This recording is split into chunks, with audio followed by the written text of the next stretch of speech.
Buenos días, estimados espectadores. El día de hoy, en su podcast favorito, hablemos de un tema muy importante, de cómo la globalización ha influido en la construcción de todas las viviendas en nuestro país. Haremos las preguntas al antropólogo Segura Jiménez Elmer Benito. Sin más, hablemos de globalización.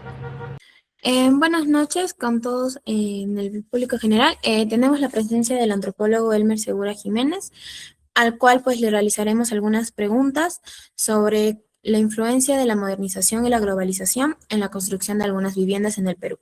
Ahora sí, empecemos con las preguntas. Con la primera pregunta, muy buenas noches, antropólogo. ¿Cómo la globalización influyó en la transformación de las viviendas a lo largo del tiempo? Bueno, en principio habría que responder qué es globalización. Entonces, la globalización es un hecho social que en las últimas décadas ha buscado como que homogeneizar, estandarizar muchas cosas a nivel de los países, a nivel de las culturas, a nivel del planeta, del mundo.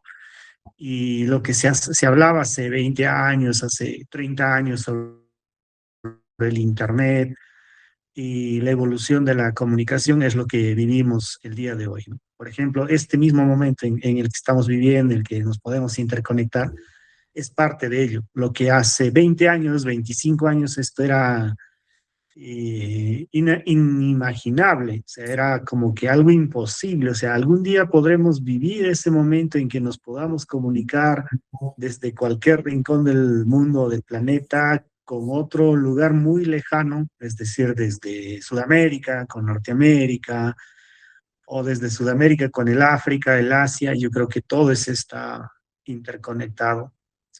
Y como sabemos, la cultura es cambiante, es dinámica y los elementos culturales, sobre todo a través de costumbres, de hábitos, de elementos materiales, viajan por el mundo. Entonces, a eso se refiere la globalización.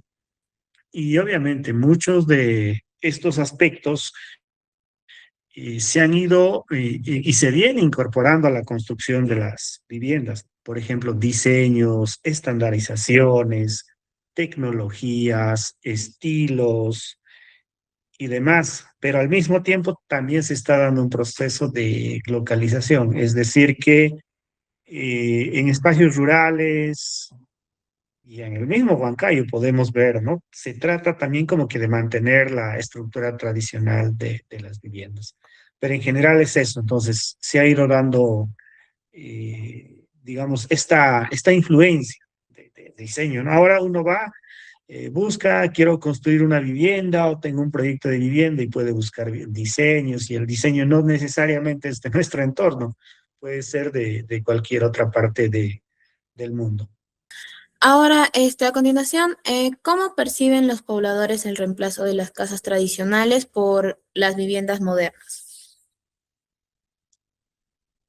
Eh, a ver, yo creo que en principio hay un fenómeno de que en estos tiempos muchas de las familias quieren tener en sí una vivienda moderna, ¿no? Muchos de ellos destruyen o reemplazan sus antiguas viviendas para colocar viviendas nuevas, ¿no? Las que de concreto armado principalmente.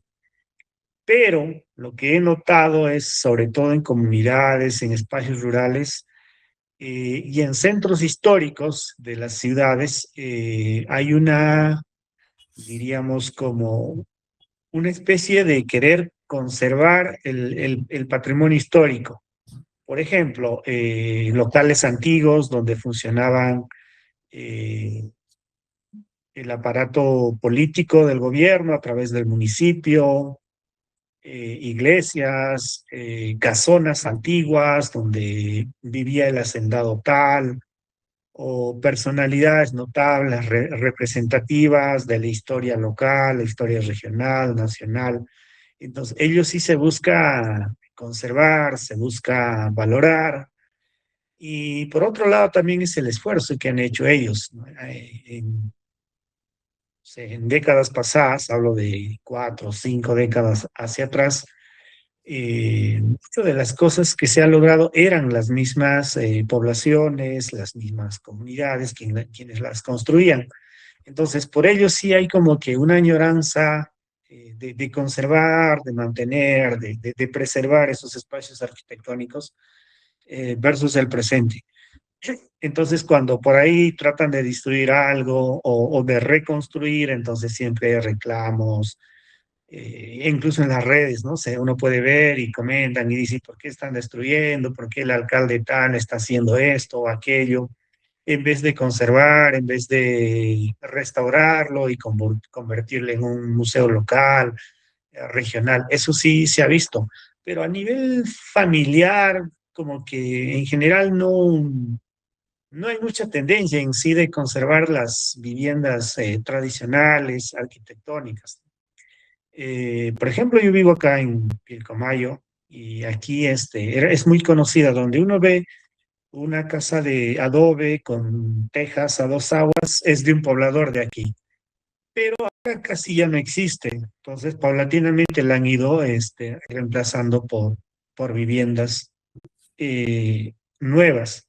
Y este fenómeno también está llegando a los espacios rurales, donde muchos de los espacios rurales, hoy en día ustedes pueden visitar cualquier distrito que está en el Valle del Mantaro, los ámbitos más urbanos ya están siendo casi reemplazados en un 70-80% por viviendas de concreto armado, de ladrillo, de acero, vidrios, etcétera, ¿no? Entonces, incluso más anchos, más amplios, de 2, 3 niveles. Entonces, hay todos esos cambios, todas esas transformaciones. Pero por otro lado, también hay una corriente en la que indica debemos conservar, debemos mantenerla, pero la corriente moderna como que viene imponiéndose en los últimos tiempos.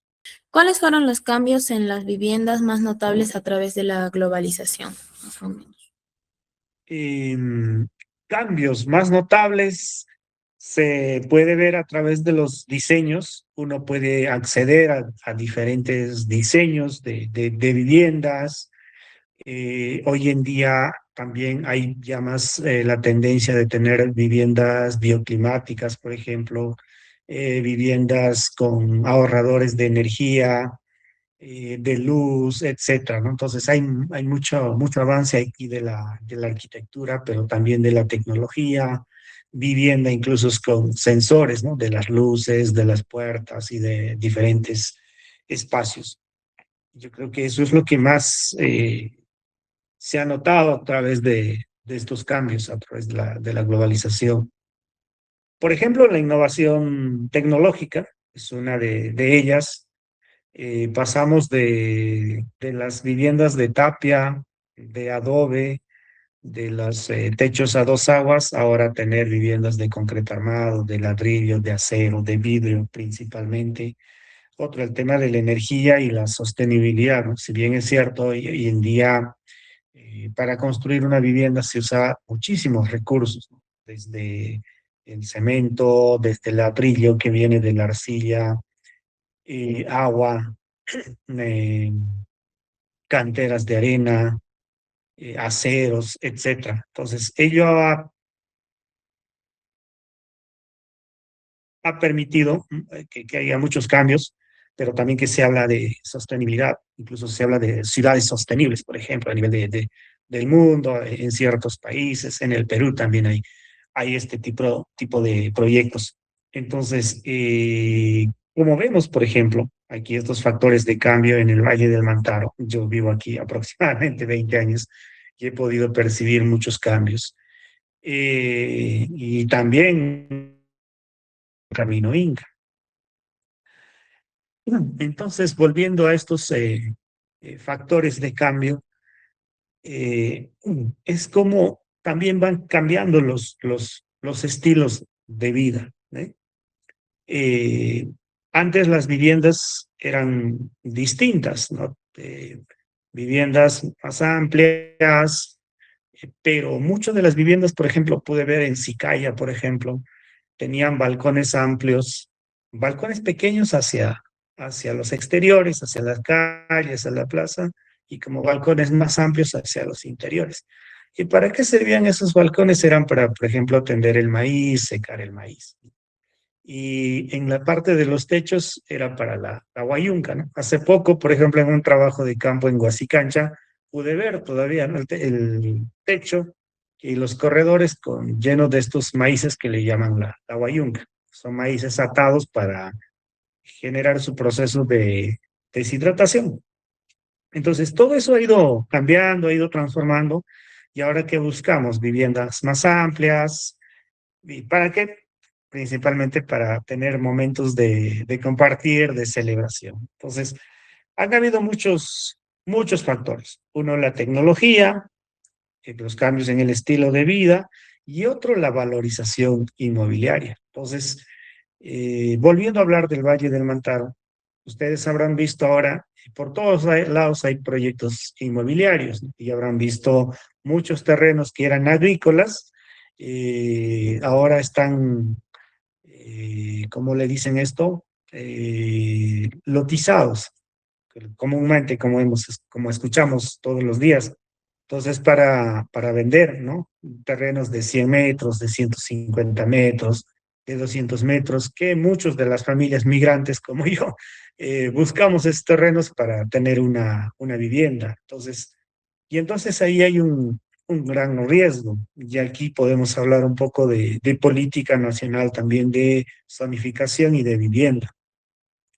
Cuando yo hacía mi tesis de maestría en agua y en Sicaya, me dieron dos datos muy interesantes, que muchos de los espacios agrícolas estaban declarándose como zona intangible, es decir, que ya no se debe vender porque el tema de las viviendas, la valorización inmobiliaria, que es otro de estos factores de cambio que estamos hablando, estaba creciendo de manera muy horizontal.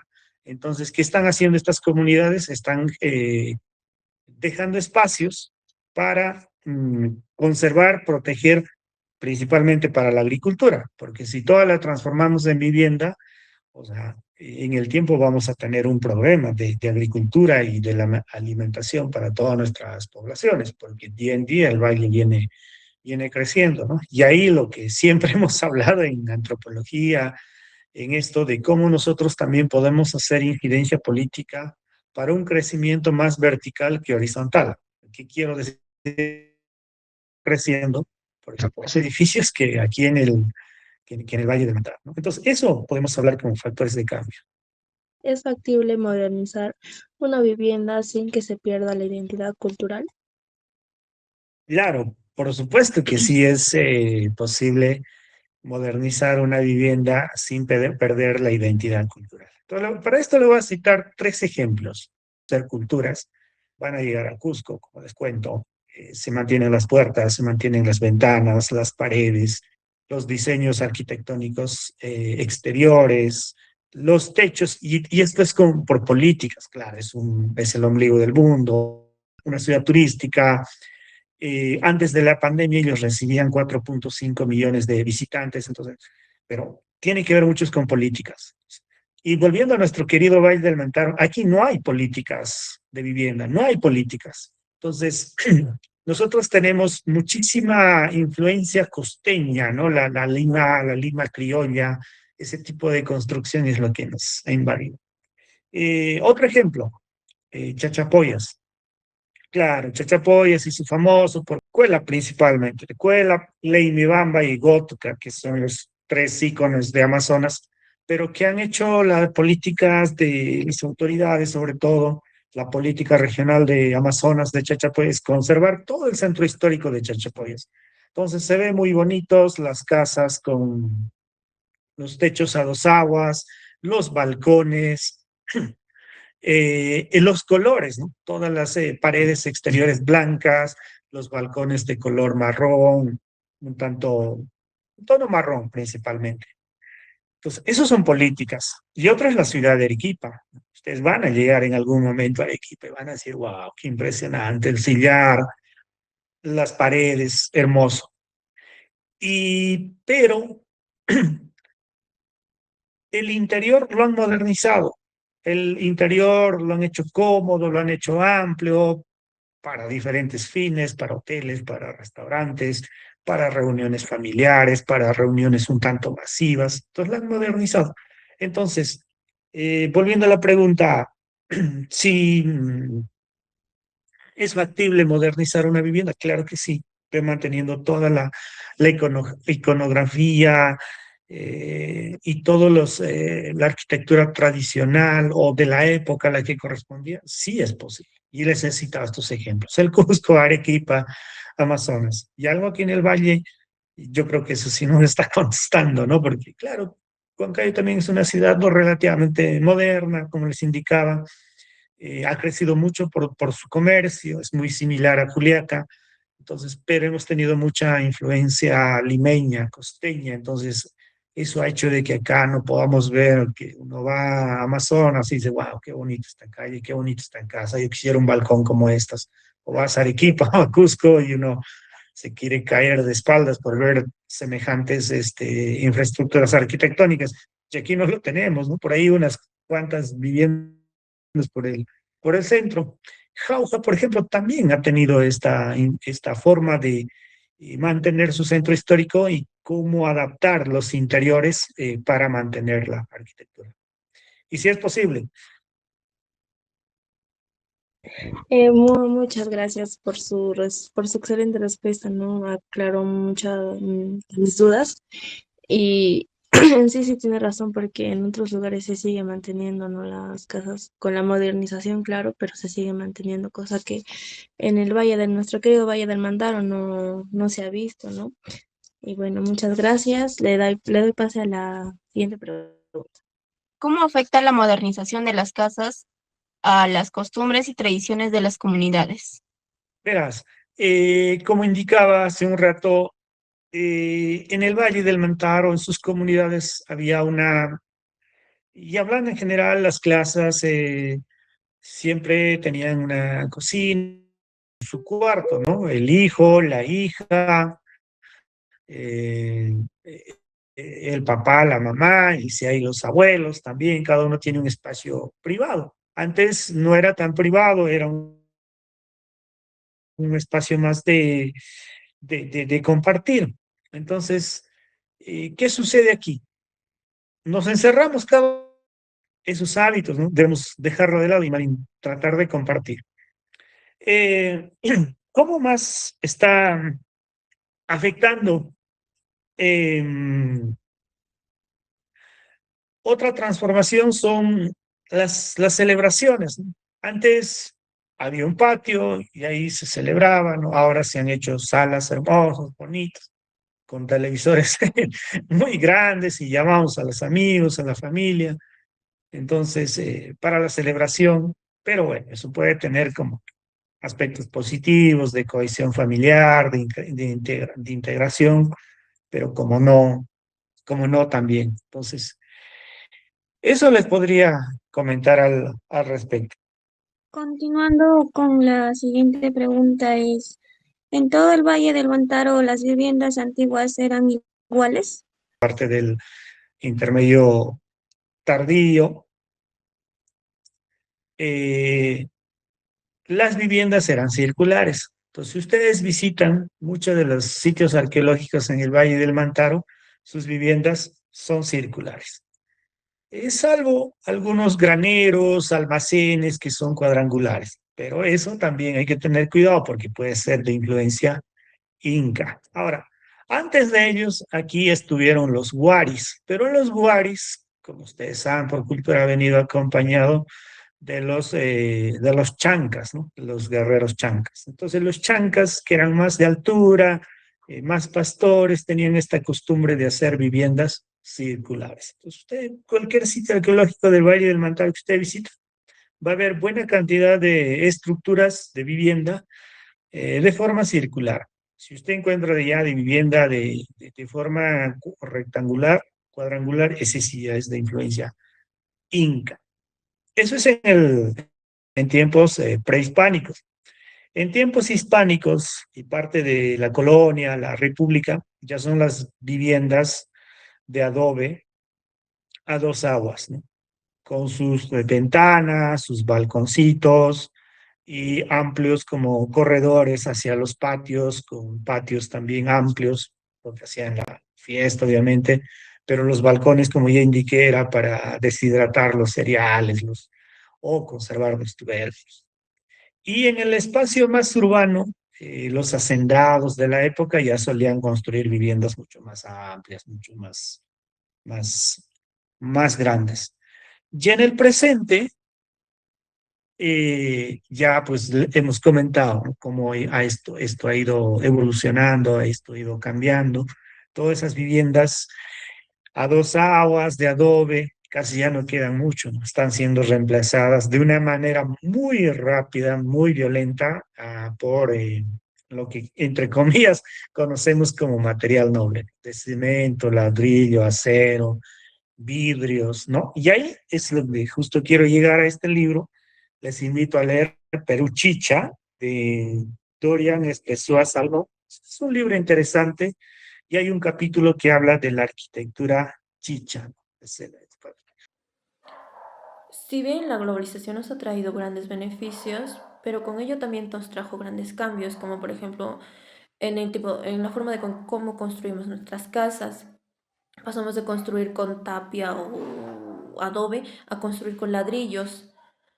Yo creo que el construir con tapia o adobe es parte de nuestra identidad o nuestra cultura, ¿no? Porque antes, donde sea que ibas, mirabas ese tipo de construcciones, pero ahora no se observa mucho. Hemos reemplazado ese tipo de construcciones por construcciones con ladrillos o como nosotros denominamos material noble. Deberíamos rescatar ese tipo de construcciones porque es parte de nuestra identidad cultural como peruanos. Bueno, después de la entrevista con el antropólogo, nosotros podemos llegar a la conclusión que la globalización va avanzando año tras año. Tras esto, este trae cambios tanto para el ser humano y todo su alrededor. Nosotros tocamos el tema de las construcciones de casa. Bueno, como bien sabemos, antes se construía con barro, paja o otros materiales.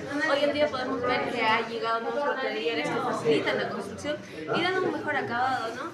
Dado esto, nosotros podemos llegar a la conclusión que la globalización no solo cambia, no solo afecta al ser humano, sino a todo nuestro alrededor, trayendo beneficios y facilidades. Bueno, para dar en conclusión a la opinión que nos dio el antropólogo Edmundo Jiménez, podemos ver que las casas de adobe guardan una memoria cultural en las personas que aún siguen viviendo en nuestras casas. Pero para los migrantes, lo más probable es construir las casas de material noble, ya que son más seguras y se sienten mucho más cómodas. Y así como Sadira lo acaba de mencionar, pues la globalización ha ayudado a mejorar la construcción de nuestras viviendas, así evitando y regulando los desastres naturales como los sismos, los cambios climáticos, friajes, etc. Es por ello que en la actualidad pues se usa materiales nobles para su construcción como cementos, ladrillos y siguiendo pasos súper importantes como la cimentación. Es por ello que hoy digo que la globalización ha ayudado a mejorar la construcción de nuestras viviendas.